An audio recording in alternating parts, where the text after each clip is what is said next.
Bote na bino balandi ya lolaka l'Amérique tozali awa na Kinshasa bisika wapi bakimbangiste ya Afrika pe ya molongo mobimba baye kosepela mobu tuku misato ya orchestre symphonique kimbangiste oyo sala bobiminango ya mbala ya yambo na le 3 décembre pe kelama bongo na 1994 sika ezali bongo kokambama na mokambina yango Armand Diangenda kasi tokozongela bino na mwangonga moke pona kopesa bino lisusu ba detail na mayema koleka na mokolo mwa lelo.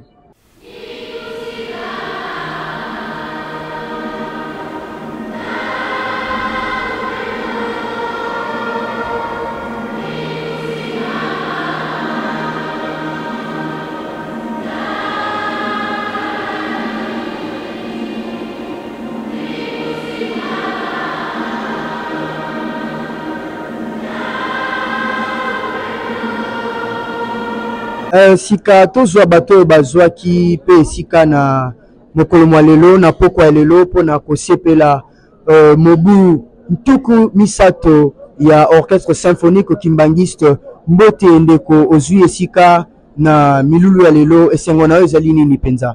Mbote papa, vraiment esengo na ngai ezali makasi parce que ezali privilège monene pona ngai kozala témoin ya likambo monene boye. Vraiment papa c'est mon bango akumi.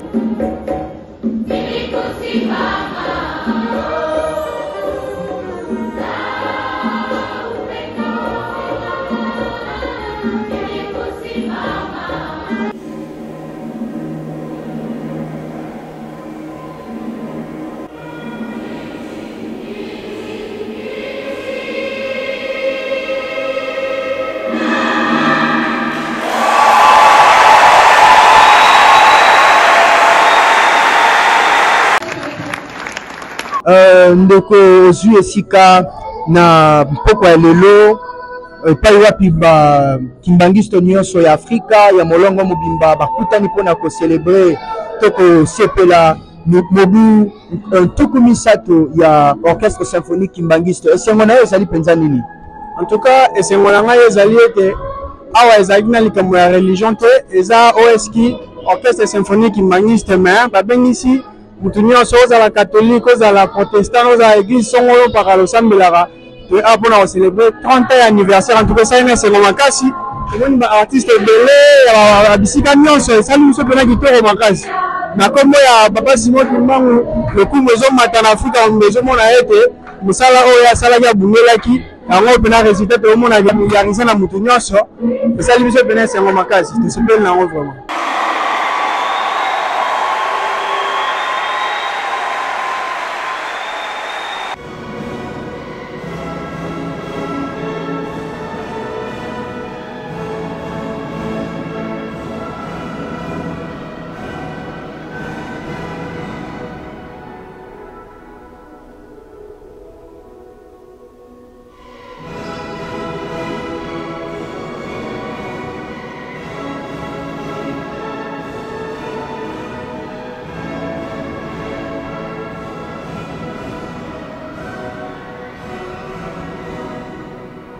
Avec les Sengo, il a fait 30 ans ça se fait.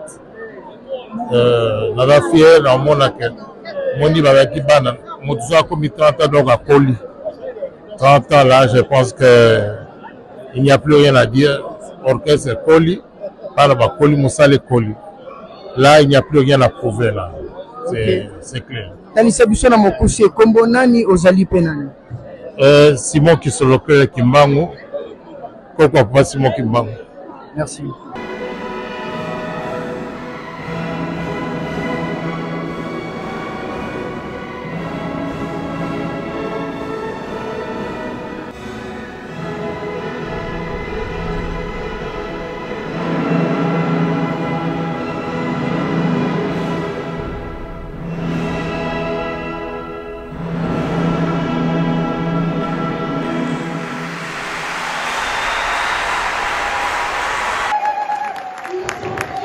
Papa Armand Diangenda mokambi ya orchestre symphonique kimbangiste betela biso na mokuse orchestre oyo bani na mbula boni pe bo réaliser penza makambo boni na orchestre oyo.